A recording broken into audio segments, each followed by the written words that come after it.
It happened in less than a minute, but for Jardine Avery it stretched into a lifetime. 1 second, she was holding a silver bracelet meant for her daughter's 15th birthday. The next, her cheek was pressed against a glass counter, the cold cutting into her skin. The sound of metal cuffs snapped through the boutique, louder than the gasps of onlookers. "Stop resisting!" Officer Ryan Tate barked, his voice full of the kind of authority that didn't protect, it punished. The room fell into stunned silence. The only thing that moved was Jardine's breath, trembling against the glass. From behind, someone muttered, "Typical." That one word carried the weight of every time she'd been judged before she could speak, every sideways glance, every whispered assumption. The glass walls of Aurora Jewelers reflected everything: Tate's smirk, the pale face of the store manager Cheryl Price, and the dozen eyes staring at the scene like it was entertainment. Shoppers froze mid-step, their phones already lifted. They didn't see a mother buying a gift. They saw a black woman in cuffs, and to them, the story had already been written. Tate adjusted his stance, enjoying the audience. "Caught red-handed," he said, though no one had seen her steal a thing. Minutes earlier, everything had been ordinary. The mall hummed with weekend chatter, the smell of pretzels, the echo of heels on polished floors. Jardine moved through it all quietly, her uniform swapped for a soft gray sweater and jeans. Off-duty for once, she was here to find something that shimmered, something her daughter, Amaya, would smile at when the candles were lit next weekend. Her reflection in the jewelry case showed nothing but calm didn't matter when suspicion was already searching for her. From the corner of her eye, she'd seen Cheryl whispering to security. It wasn't subtle.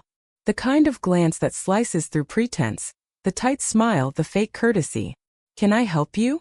Cheryl had asked, the words coated with sugar and venom. "Just looking," Jardine replied politely, her voice warm. But Cheryl followed her anyway, pretending to rearrange displays, watching her every move. Jardine pretended not to notice, but her heart sank. The same old pattern. You can serve 20 years in law enforcement, carry lives in your hands, and still be treated like you don't belong. When she picked up the bracelet, Cheryl's tone sharpened. "If you want to see something, I'll take it out for you." "That's all right," Jardine said evenly. "I'm fine just looking." But Cheryl's eyes had already flicked to her purse. A moment later, a store guard appeared at the door, talking into his radio. The air shifted, thick with judgment. Jardine sighed quietly. She had faced harder things than prejudice, but it always hit in the same place, deep and quiet, like a bruise you never quite heal from. The accusation came like a bullet. "Ma'am, I saw you slip something into your bag." Cheryl's voice rang out loud enough for the crowd outside to hear. The guard stiffened beside her, hand resting on his belt. Jardine froze. "Excuse me?" she asked, keeping her tone steady. "You're mistaken." "Don't make this harder," Cheryl said. "Just open your purse." That was when the police arrived. 2 officers, one young and uncertain, the other radiating arrogance. Tate led the way, his badge gleaming like armor he didn't deserve. Behind him, Officer Liam Brooks hesitated, eyes flicking from the crowd to Jardine. Tate didn't notice or didn't care. "We got a problem here?" he asked, voice booming like he was performing for the room. Cheryl stepped forward eagerly. "She refused to let us check her bag. A bracelet's missing." Tate's jaw flexed, and he turned to Jardine like a hunter who'd already chosen his prey. "All right, ma'am. Let's make this simple. Purse on the counter." "No," Jardine replied firmly, standing tall. "You have no cause for a search." His smirk deepened. "You people always got something to hide." For a second, the words hung in the air, heavy, raw, unfiltered racism in a polished mall. Jardine's eyes burned, but she didn't flinch. "Say that again," she said quietly. He stepped closer. "Hands where I can see them." "You're making a mistake," she said, her voice calm, controlled. "Then you'll have no problem clearing it up downtown," he said, before shoving her forward. The blow came hard. Her shoulder hit the glass, rattling the display case. The bracelet she'd been admiring moments ago clattered to the floor. Liam moved forward instinctively. "Ryan Dash, back off," Tate snapped, cuffing her wrists tight. "Resisting arrest." "I'm not resisting," Jardine said through clenched teeth. Her voice carried strength that made even the crowd hesitate. "And you'll regret every second of this." Oh, I doubt that, Tate said. You're lucky I don't charge you for assault, too. Jardin turned her head just enough to meet his eyes. The fury there wasn't wild, it was focused, precise. Do you even know who I am? She asked softly. Tate laughed. Doesn't matter. You're going in. The phones outside were recording now. The whispers spread. She didn't steal anything. Why's he roughing her up like that? Tate didn't hear them, or maybe he didn't care. He had his show. Liam looked sick, his hand hovering near his body cam. Cheryl folded her arms, trying to look composed but trembling. Jardin's purse hit the counter with a dull thud. The sound echoed louder than it should have. Somewhere deep inside she felt something shift, not fear. Not yet, but something colder, resolve. You just made the worst mistake of your career, she said under her breath. Tate leaned in close, sneering. I'll take my chances. He didn't see the faint glimmer of a badge inside her fallen purse, the one that read Commander Jardin Avery, the one that made her his superior officer, the one that would soon turn this entire mall into a lesson he'd never forget. The ride to the station was silent except for the hum of the engine and the occasional crackle from the police radio. Jardin sat in the back of the cruiser, her wrists raw where the cuffs had bitten into her skin. The faint scent of perfume from the boutique still clung to her clothes, mixing now with the sterile tang of metal and humiliation. Outside, the city blurred by in streaks of gray and gold. She stared at her reflection in the partition glass, the faint bruise forming along her cheekbone, the cold focus in her own eyes. The reflection stared back not with fear, but with the kind of quiet fury that comes from a lifetime of swallowing injustice. Ryan Tate adjusted the mirror, watching her like prey that refused to look afraid. You know, he said finally, his tone casual but his eyes sharp. Most folks just cooperate. Makes everything easier. Jardin didn't reply. I said something, he pressed. You're awfully quiet for someone caught stealing. His words were sharp enough to draw blood. She met his gaze in the mirror. When you're done performing, officer, maybe you'll realize how wrong you are. The air thickened. Tate laughed, short and ugly. Yeah, I doubt it. Liam Brooks shifted in the passenger seat, his jaw tight. He joined the force to protect people, not to humiliate them, but Tate had a way of pulling others into his shadow. He cleared his throat. Ryan, maybe we should check her ID before we dash. I said I've got this. Tate cut him off. The younger officer looked out the window, guilt twisting in his gut. The whole thing didn't sit right. There had been no stolen bracelet, no alarm, just an accusation and a black woman standing tall when she was supposed to bow her head. At the station, fluorescent lights buzzed overhead, humming like a swarm of flies. The moment Jardin stepped inside, the front desk officer, a middle-aged woman with soft eyes, froze. Something about Jardin's bearing, even in cuffs, commanded attention. Tate pushed her forward roughly, trying to maintain control of the narrative. Caught her at Aurora Jewelers. Tried to resist. The clerk frowned. What's the charge? Shoplifting, he said quickly, avoiding her eyes. Jardin raised her chin. He's lying, she said quietly. They targeted me because of my skin, not my actions. A ripple of unease passed through the room. Liam's Adam's apple bobbed. He wanted to speak, but fear pinned him down. Tate shoved a clipboard toward the clerk. We'll book her and sort it out later. Jardin looked around the precinct, the framed photos on the wall, the seal of the department, her department. The irony was almost unbearable. For years she'd walked these same halls, mentored young officers, disciplined men like Tate when arrogance got in the way of duty. Now she stood among them, handcuffed like a criminal. The humiliation burned deeper than the bruises. You think you know power, she said softly, mostly to herself. But real power is knowing when not to use it. Tate turned, frowning. What was that? She met his eyes. You'll understand soon enough. The booking officer hesitated, eyes flicking between them. Something about her calm unnerved everyone in the room. Jardin wasn't pleading, wasn't begging for dignity, she already had it. And that was what unsettled them most. Tate signaled to take her fingerprints, still clinging to the illusion of authority. As the machine beeped, Jardin stood still, silent, composed. She'd been through interrogations before on the other side of the table. This one, she decided, would not define her. In the hallway beyond, voices carried from an adjoining office. Commander Paul Harris's baritone rolled through the air, discussing schedules and budgets. The sound froze Jardin's heart and made Tate stiffen without knowing why. Harris was a man of quiet respect, known for his fairness and intolerance for misconduct. His voice, familiar and commanding, was a reminder of everything Tate had just trampled. Jardin's gaze lingered on the frosted glass of his door. Her name was etched beneath his on the chain of command. She exhaled slowly. The storm was coming, and Tate didn't even feel the wind shift. "What's taking so long?" he snapped at the clerk, anxious now. The woman replied. "Her record isn't coming up in the system." "Run it again," he demanded. The second time the screen flashed, and the clerk's eyes widened. She turned toward him, uncertain. Officer Tate. You might want to look at this." He frowned, stepping closer. The monitor displayed a personnel file: badges, commendations, years of service. The name at the top made his stomach twist. Commander Jardin Avery, Internal Affairs Division. For a moment Tate just stared. This can't be right." Jardin lifted her cuffed hands slightly, wrists red, eyes unwavering. "It's right," she said, her voice low but heavy with authority. "And you've just arrested your superior officer." The room fell completely still. Liam's face drained of color. "Ryan," he whispered. "What did you do?" Tate's mouth opened but no words came. Every ounce of confidence drained from his body, leaving only shame and disbelief. The station that had once felt like his stage now felt like a courtroom, and every set of eyes was a jury.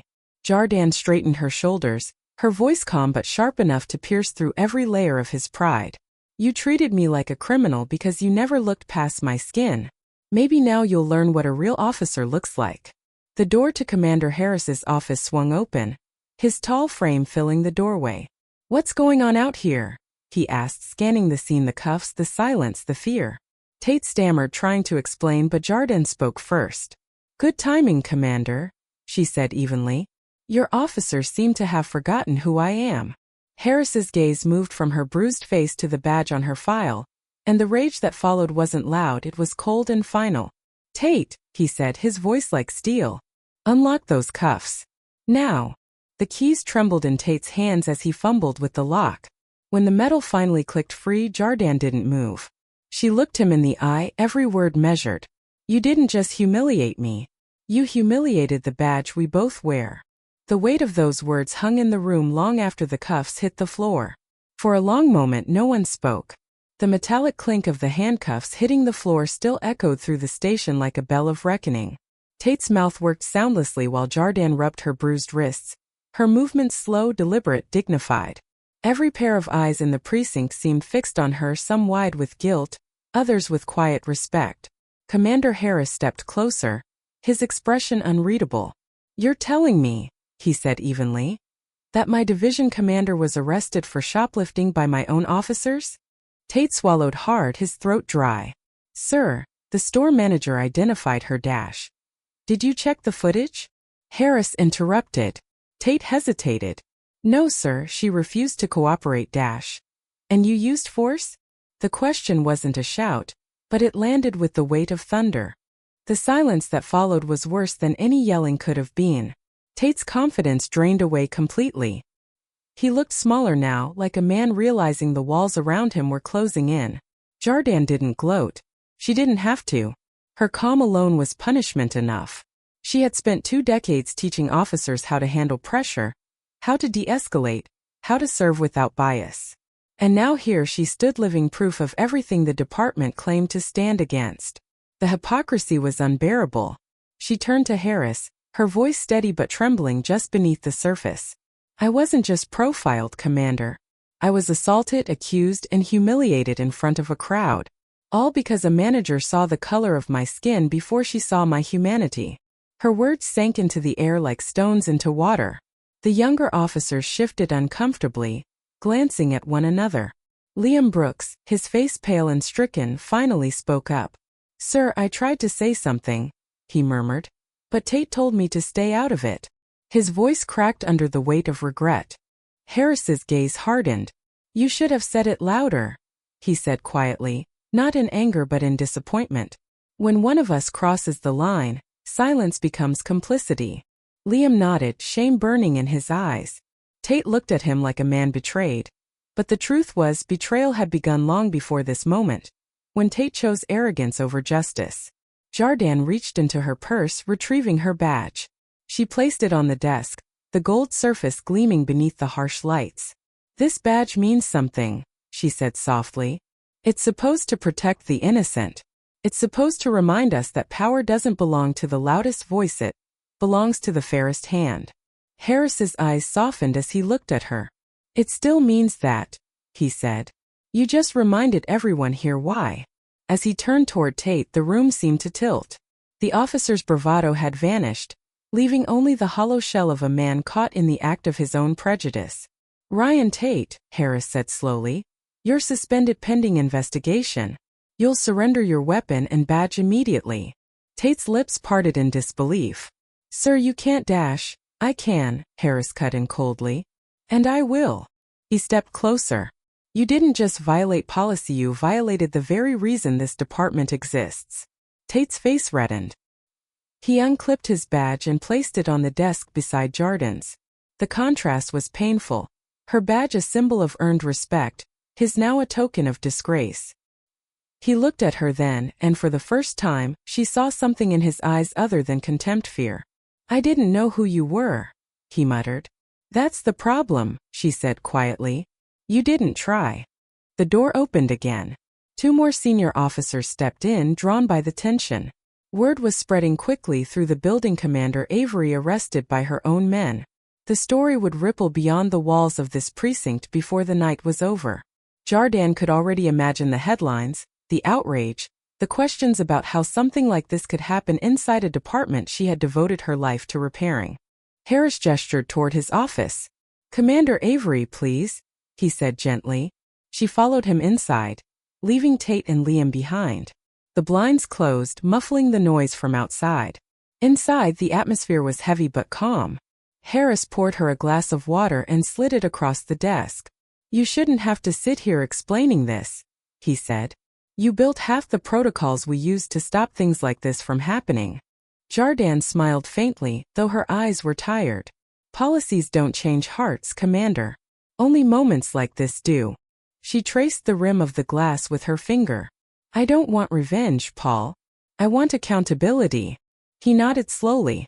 "You'll have it," he promised. "The body cam footage, the mall recordings, they'll all be reviewed. But I have to ask, do you want this public?" She looked up, her expression unwavering. "It already is. There were cameras everywhere. And honestly," she sighed, "maybe that's the only way change ever starts, when the world finally sees what we've been trying to hide." Outside the office, Tate sat slumped in a chair while internal affairs officers began taking statements. Liam watched him quietly, torn between pity and relief. "You thought she was powerless," he said under his breath. "But she's the one who just saved what's left of this department." Inside, Jardin stood, straightening her shoulders. "I'm not done fighting this," she told Harris. "Not for me, for every person who's ever been treated like they don't belong." He nodded with quiet respect. "Then let's make sure no one forgets what happened here." As Jardin stepped out of the office, the eyes of every officer followed her. Some nodded slightly, others simply stared. The same hallways that had witnessed her humiliation were now watching her rise. For the first time since that moment at the boutique, she allowed herself to breathe deeply. The pain was still there, but beneath it was something steadier: resolve. She looked toward the exit doors, the afternoon light spilling through the glass, and whispered to herself, "Justice isn't something you wait for. It's something you stand up and take back." By evening, the precinct that had always felt like a fortress of order buzzed with chaos. The incident had already reached the local news. The footage from the mall: Tate shoving Jardin against the glass, the bracelet scattering on the floor, her quiet warning was circulating across every screen in the city. Reporters gathered outside like vultures in the fading light, microphones clutched like weapons. Inside, whispers filled the air. Officers who once laughed with Tate now avoided his gaze. Liam Brooks sat at his desk, staring blankly at his hands, the guilt gnawing through him like rust. Jardin walked past them, her shoulders squared. The same grace that once inspired them now casting a shadow of shame over every corner of the room. Commander Harris's voice rang out from his office, steady but cold. I want statements from everyone involved. Every minute documented. Every word recorded. No one leaves until this is written down. He turned toward the glass window where Jardin stood silently, her reflection split by the blinds. For a heartbeat their eyes met. Harris gave a nod, not of pity, but of solidarity. Liam stood and approached her slowly. Ma'am, he said softly, I'm sorry. I should have stopped him. I should have said something. His voice trembled, heavy with sincerity. Jardin looked at him for a moment before replying. You can't undo silence, Officer Brooks, but you can make sure it never happens again. She paused, then added gently, courage doesn't start in front of cameras, it starts in small rooms like this. The words hit him like a confession and a blessing at once. His eyes burned, but he nodded. Yes, ma'am. Across the room, Tate sat rigid at a metal table. His badge was gone, his sidearm sealed in a clear evidence bag. The once proud officer now looked like a man awaiting sentence. When Jardin entered the interrogation room, the sound of her heels on the floor made him flinch. She didn't gloat. She didn't need to. Do you understand why you're here, Officer Tate? She asked quietly. He lifted his head. I made a mistake, he muttered. You made a choice, she corrected. You chose to see me as a threat before you saw me as a person. He looked away, jaw clenched. I thought I was doing my job. No, she said, her tone steady but heavy with pain. You were doing what fear taught you to do. She leaned forward, her voice softening but cutting deeper than any reprimand. The badge doesn't protect you from your own prejudice, Tate. It only makes the consequences heavier. When she left the room, Tate stared at the empty chair where she had sat. For the first time, he saw the difference between authority and integrity and how little he had ever understood the second. Outside, the city was shifting. A small crowd had gathered beyond the precinct gates, neighbors, students, mothers, and fathers holding signs that read justice for Avery. Some chanted. Others simply stood in silence, a living mirror of the respect she had earned. Cameras flashed as Harris stepped out to address them. The department takes full responsibility for what occurred, he said, his voice echoing across the plaza. An internal investigation is underway. The officers involved have been suspended without pay. Commander Avery's service record speaks for itself, and she continues to hold her position with full honor. Applause broke through the air. Jardin stood behind the glass, watching the crowd. The anger, the unity, the faces of strangers standing for her, it stirred something deep inside her chest. For years she'd told recruits that justice wasn't a feeling. It was a duty. But tonight it felt like both. Harris returned inside, closing the door behind him. They'll be talking about this for a long time, he said. The department's reputation will take a hit. Good, Jardin replied simply. Maybe now it'll be forced to grow stronger. Her phone buzzed on the desk, messages from colleagues, from old friends, from her daughter. She opened Amaya's text. Mom, everyone at school saw the video. I'm proud of you. The words blurred for a moment as her eyes filled. She had faced guns, gangs, and grief in her career, but nothing had cut her so deep or healed her so swiftly as those simple words. Later that night, Harris called a brief press meeting inside the station. Commander Avery, he said, motioning toward the podium, they want to hear from you. The cameras turned toward her as she stepped forward. She didn't prepare a speech. She didn't need one. Her voice was steady, her gaze unwavering.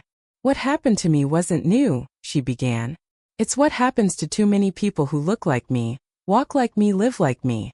But today the cameras caught it. And that means maybe tomorrow, someone will think twice before acting on prejudice instead of truth. The room was silent except for the faint hum of air conditioning. Justice, she continued, isn't just a punishment. It's a reminder. A reminder that dignity can't be handcuffed, and truth can't be silenced. The applause that followed wasn't wild. It was quiet and powerful, like the sound of a heart steadying after a storm. Harris placed a hand on her shoulder. You just rewrote the story of this department, he said softly. She smiled faintly. Not for me, she replied. For every person who's ever been treated as less. Outside, the crowd began to disperse, the signs lowering as night deepened. Tate watched from the far window, his reflection pale against the darkness. Somewhere inside he understood that the sound of those cheers wasn't his punishment, it was his education. And for Jardine Avery, it was the first breath of justice beginning to heal. The next morning arrived quietly, but nothing felt the same. The air outside the precinct was thick with the aftertaste of headlines and justice. A cluster of reporters still lingered on the sidewalk, their cameras glinting under the early light. The city had barely slept. The video of Jardine's arrest had spread like wildfire, replayed on every screen, dissected in every living room. Some called her a hero, others called her proof of everything broken in the system she'd sworn to serve. Inside her office, the blinds were half drawn, letting in thin slats of sunlight that striped across her desk like bars. Her uniform hung neatly on a hook, her badge polished but untouched. For the first time in her 20-year career, it felt heavier than ever before. Jardine sat quietly, staring at her reflection in the window. The bruises along her wrist had begun to fade, but their outline still spoke of what happened. She thought of the crowd outside last night, their voices rising not in pity but in solidarity. She thought of Amaya's message, "I'm proud of you," and how it had broken something open inside her, a place that had been locked tight by years of silence. The ache that remained wasn't pain. It was the awareness that something bigger had begun. She had spent her whole career fighting to be seen as more than a statistic, and now, against her will, she had become a face on every news channel, a symbol for people she'd never met. A soft knock broke her thoughts. Commander Harris stepped inside, a cup of coffee in his hand and dark circles under his eyes. "You didn't go home," he said gently. She smiled faintly. "Neither did you." He set the cup on her desk and took a seat opposite her. "You know," he began, "the mayor called this morning. They want to meet with you. They're talking about launching a new initiative: bias training, procedural reform, public accountability boards." Jardine raised an eyebrow. "So the city finally sees what we've been saying for years?" "It seems," Harris said. "They needed a public reminder." His tone wasn't bitter but tired, the way truth sounds when it's been proven the hard way. For a while, neither of them spoke. The hum of the air conditioner and the distant chatter from the hallway filled the silence. Jardine's eyes drifted to the photos on her wall, commemorations from years of service, awards, snapshots with officers who'd once been rookies and were now commanders themselves. It struck her how many of those faces were gone, either burned out or pushed out. "I spent years teaching these men and women what the badge should mean," she said quietly. "And one of my own still saw me as a suspect before he saw me as a leader." Harris nodded. "Because the uniform doesn't erase what's been taught long before the academy." She sighed, her voice trembling just slightly. "Then maybe it's time the teaching changes." He studied her for a moment. "You're thinking about resigning?" It wasn't a question. Jardine looked down at her hands, at the faint red marks that still lingered. "For a second last night I thought about it. But then I remembered that every woman who's ever worn this badge and been told she's too black, too loud, too ambitious deserves someone to stay. Someone who doesn't leave just because the fight gets ugly." Harris smiled faintly. "That sounds like the Jardine I know." The door opened again, and Liam Brooks stepped hesitantly inside. His posture was straighter than before, his face still young but harder now, tempered by guilt and growth. "Commander," he said respectfully, "I wanted to thank you, and to apologize again. I learned more in the past 24 hours than in my whole training." She studied him, her expression soft but firm. "Then use it," she said. "Every time you put on that uniform, remember that it's not armor, it's a promise." He nodded, eyes glistening, and left without another word. Harris rose to leave too, pausing at the doorway. "The department will issue its official statement today. Tate's facing disciplinary review. Cheryl Price was charged with filing a false report. And the mall's already issued a public apology." He hesitated. "You sure you're ready to face the cameras again?" Jardine looked up, her expression resolute.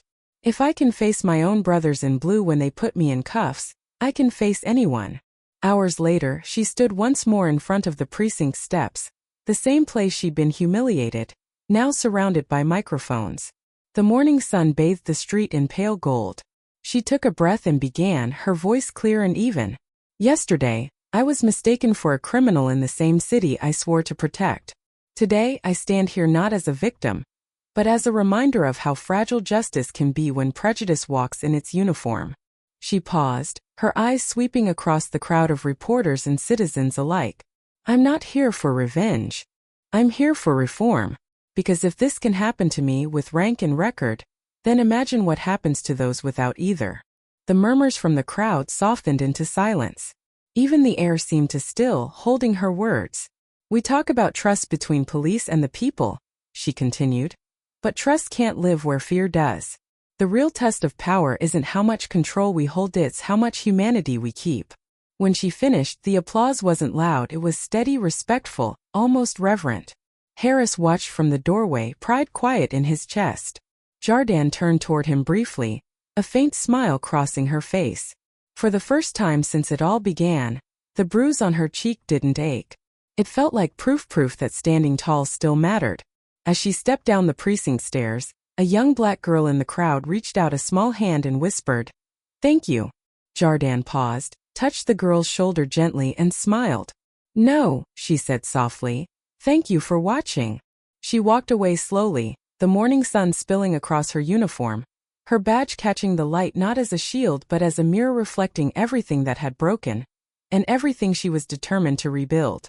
If you believe no badge, no uniform and no title should ever give someone the right to humiliate another human being, then hit that like button and share this story with someone who needs to hear it.